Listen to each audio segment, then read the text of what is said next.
Hello, and welcome to episode 154 of the Quiet and Strong podcast, especially for introverts. I'm your host, David Hall, and the creator of quietandstrong.com. This is a weekly podcast dedicated to understanding the strengths and needs of introverts. Introversion is not something to fix, but to be embraced. Normally, we'll air each episode on a Monday. Be sure to subscribe on your favorite platform. Leave me a review. That would mean a lot to me. Tell a friend about the podcast. Help get the word out there that introversion is a beautiful thing. So recently I heard someone say that they could act like an extrovert whenever they needed to. What do you think about this? My take is that I'm always an introvert.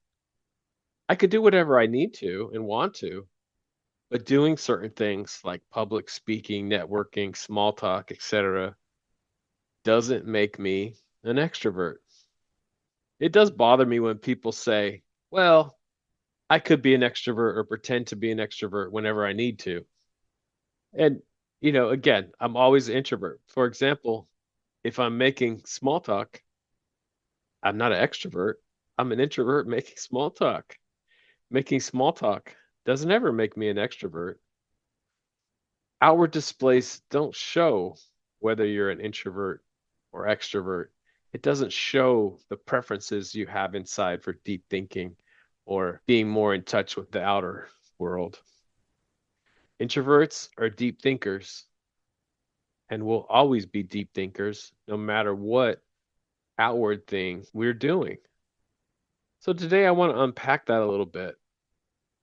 I think it's harmful when we say things like we can pretend to be an extrovert or act like an extrovert, or sometimes we're an introvert and sometimes we're an extrovert, or this is often called being an ambivert, being somewhere in the middle. Or someone might say, I'm going to fake it till I make it.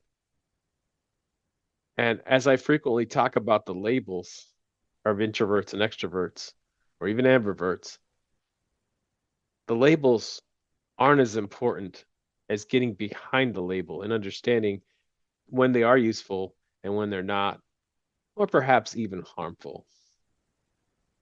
So, introverts are more tuned in with their inner world of ideas. We naturally spend more time in our heads or inner world than not. Extroverts are naturally more focused on the outer world around them. That is what is at the heart of all this. We bust a lot of myths on this show, such as the myth that introverts don't like people or that introverts are all shy. Let's take a good look why that as a deep thinker and being tuned into our inner world has different strengths and different needs than someone that is more frequently turned outward.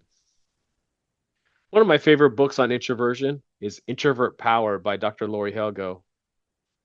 I had a couple big takeaways from this book. One big takeaway was half of the population are introverts. So think about that for a minute. A lot of the stereotypes of introverts do not take half the population into account. A lot of people say the number is much lower, like maybe 33%, but really, half of us are introverts. But we're not all the same. We have a lot in common. And, what's in common is our deep thinking ability. There's many ways that we're also different. I know some very outspoken introverts that most people would probably think of as extroverts, but they're deep thinkers and not shy. So don't be surprised by the 50% number.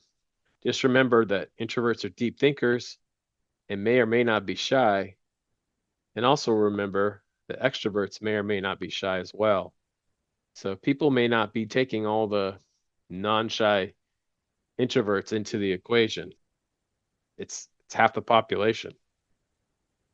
And if you are shy, we'll continue to talk about that on this show. We've talked about it in the past, dedicated episodes to it, that if you're an introvert, you can overcome shyness. It's very possible that shyness is caused by you not fully understanding your deep thinking nature as an introvert. The other great thing I got from introvert power is just in the title itself, introvert power. There's a great power or strength that comes from being an introvert. Just think what comes from a person with a rich imagination that spends a lot of time there in deep thought, some creativity, innovation, problem solving. I also want to mention that along with being a deep thinker, you may also be a deep feeler and really in touch with the feelings of others. Great gifts come from being both a deep thinker and a deep feeler as well. I also hear a lot of people saying the main difference between introverts and extroverts is where they get their energy. Introverts get their energy from being alone, and extroverts get their energy from people. There's a lot of truth in this definition, but for me, it's also so lacking. As introverts, we do need time alone. We do need to recharge after some social interaction. But that's not the only thing that makes us introverts. Being an introvert is so much more, and so much great abilities and strengths come from it. So just to say it's where we get our energy, that doesn't do it for me. You are so much more than where you get your energy. And I'm not drained by all people. I would say that I can be drained by some people and some situations. At the same time, there are people out there that I can be quite energized by. If I can have the right kind of deep conversation, I could be energized by this. And so saying that I'm drained by all people, it's just not true. And sometimes there's people that I really like, but I almost might need a break after.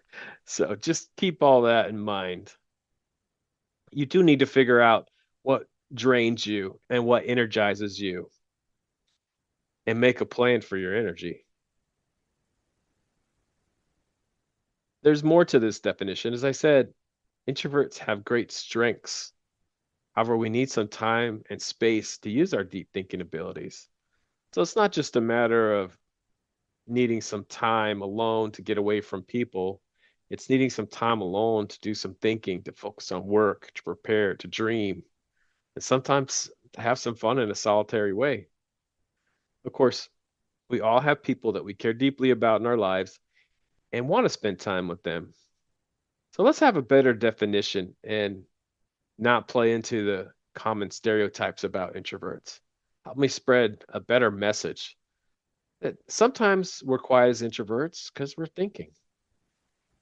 And we can also be very strong by using our introverted gifts and understanding them.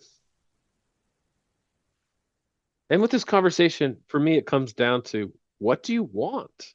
Are you getting what you want out of life? You don't get what you want out of life by pretending to be something that you're not. I'm an introvert. I happen to love giving public speeches. That wasn't always the case. I had to learn about myself, how I needed to prepare for a speech that's different from an extroverted friend or colleague.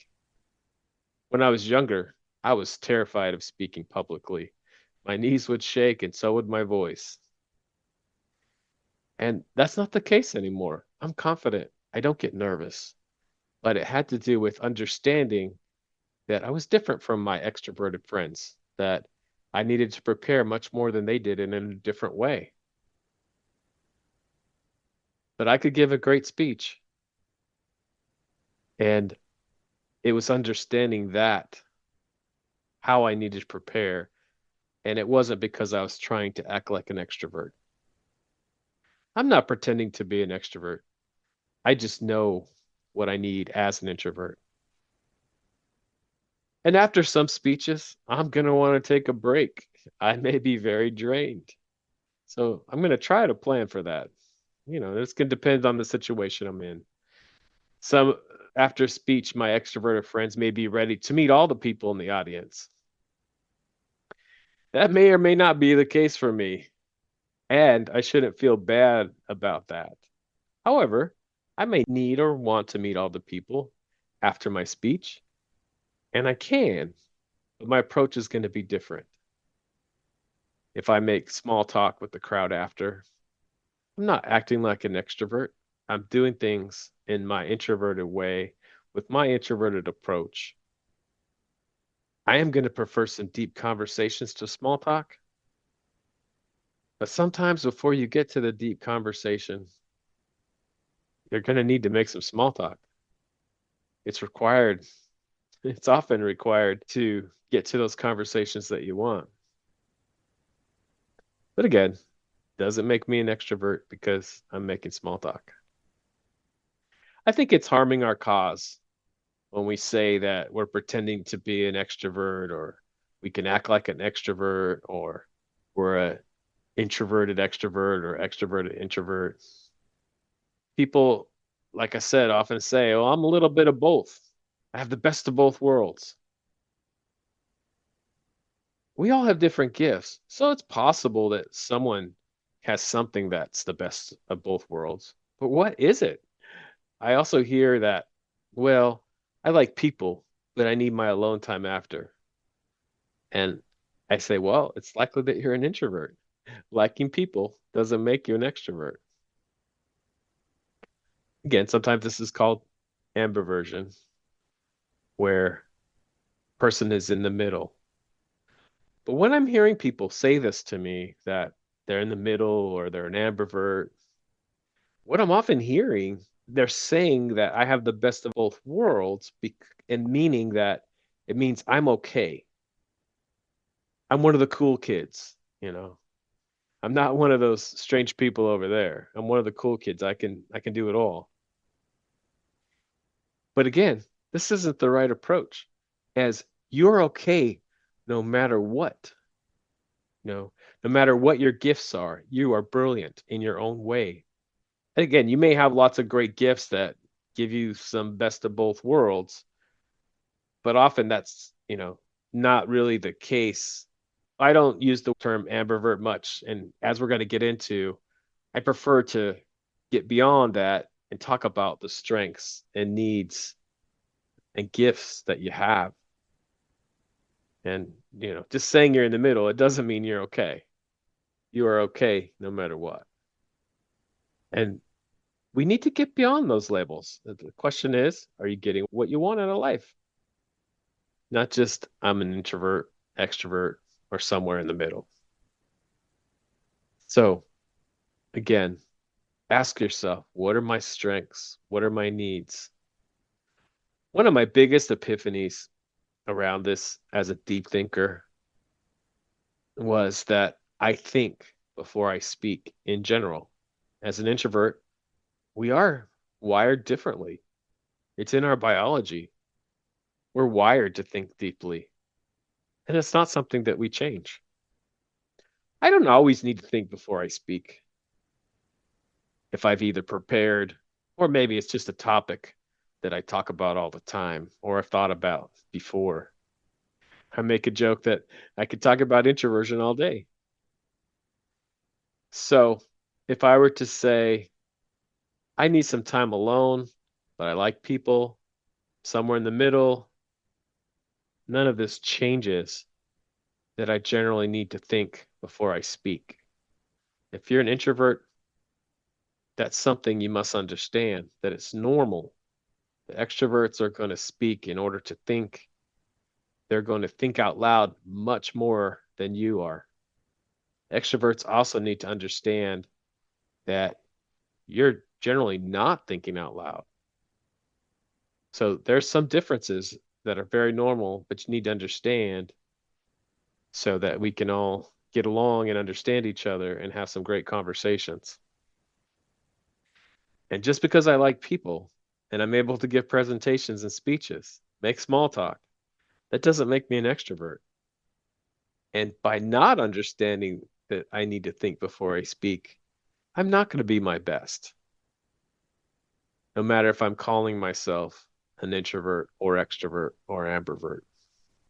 So, again, the question, are you getting what you want?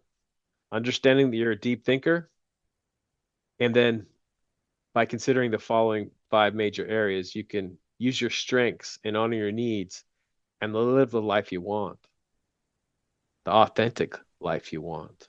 No pretending. So, like I'm saying, Introverts think and then speak. Extroverts speak to think.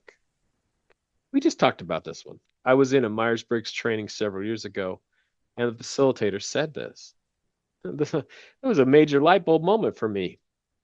This explained a lot about me and my personality. You ask me a question, the wheels in my mind will start turning. I'll usually put some ideas together after a time, maybe a second, maybe a few seconds. Or I might say, give me a minute to think about that, or maybe a day. But I will put what I think is most important together, and the answer will come out after a moment, or maybe longer. Extroverts speak in order to think. And if that's not understood, we can really have some communication challenges between introverts and extroverts. One person thinks and speaks, and the other person is speaking to think. Let's understand that, and we can solve a lot of communication problems. Do you more often gather your thoughts before speaking, as introverts do? This was critical for me to understand in order to gain confidence that this was a normal thing to do, not strange, maybe not like the person I'm talking to, but very normal and a strength as a deep thinker. All right, so another thing, introverts may prefer to communicate in writing rather than speaking. Extroverts may prefer to communicate by speaking rather than writing. Introverts may prefer to communicate in writing rather than speaking. And maybe the introvert wants to take some time to compose that good email and think it through. Think about how you gather information. When you have a question, are you likely to email the company or maybe do some web research and then finally call when you get frustrated? Or maybe the extrovert's going to pick up the phone right away. Of course, this one can be situational. You may prefer to email for most interactions, but realize that some situations may be better by phone or in person. Either way, introverts are very good at connecting one-on-one. That's another myth that we bust is a lot of times people say that we're not good at connecting with people, but we really can shine in the one-on-one interaction. And that's not to say that we can't do well in large settings because we can, but just sometimes our strength is in that one-on-one meeting or that small group. Okay, and of course, introverts may be drained by social interaction, but energized by some time alone. Extroverts may be energized by social interaction, but may feel restless when experiencing excessive isolation. So again, the energy discussion is an important one. And sometimes I hear that introverts are drained by people, and that's true, but it's oversimplified. I would rather say, as an introvert, I may be drained by certain people and situations. And of course, I can be energized by taking some time alone. Extroverts may be energized by social interactions or may feel restless with excessive isolation. But keep in mind, we all need connections. We just may need some time alone to recharge or be alone with our thoughts, give our brain space and time to do some amazing things. Do you know what causes your energy drain? Do you know how you best recharge? By knowing what causes your drain and how you recharge, you can make a plan and try to work that into your schedule as much as possible. And introverts prefer deep conversations over small talk. Extroverts in general enjoy most types of conversation. So introverts prefer deep conversation to small talk as we're often drawn into our inner world of ideas, maybe thinking about the mysteries of the universe or how to solve the world's problems. And so the weather might not be that interesting sometimes. Extroverts, on the other hand, enjoy most types of conversation. Remember, extroverts speak in order to think, but I have learned that I can do small talk when I need to and I want to. And sometimes it could actually be fun. Ultimately, it's probably needed to get to those conversations that I really want to have, those deep conversations. At the same time, I don't put too much pressure on myself. I honestly will avoid some small talk, but I have learned that I can prepare for some small talk, for example, for a networking event. Or even if I'm not prepared, I've learned to just relax. Pay attention to the other person. Pay attention to what's going on around you and ask some good questions. And know, at least on your end, there could be some silence in the conversation, and that's okay. And I've always heard it said, if there's silence in the conversation, you're not the only one. You may need to call it out sometimes and say, hey, let me think about that for a moment. And while I always like to say brilliant and sometimes funny things, don't worry if everything that comes out of your mouth isn't perfect. Give yourself a break. And also, introverts prefer a close circle of friends. Extroverts enjoy having many friends and acquaintances. Uh, Introverts prefer a close circle of friends. They want that friend or two that you really can share everything with, and you're sharing, private things with. You can go deep with. Whereas extroverts may have many friends and acquaintances. And, they're going to want some deep friends too. But for the introvert, that is what we really value. And there's not a right or wrong way here. What do you want? If you don't feel like you have enough friends, there's things that you can do, but the approach is going to be different. We as introverts can take a lot of time to get to know, so have some patience.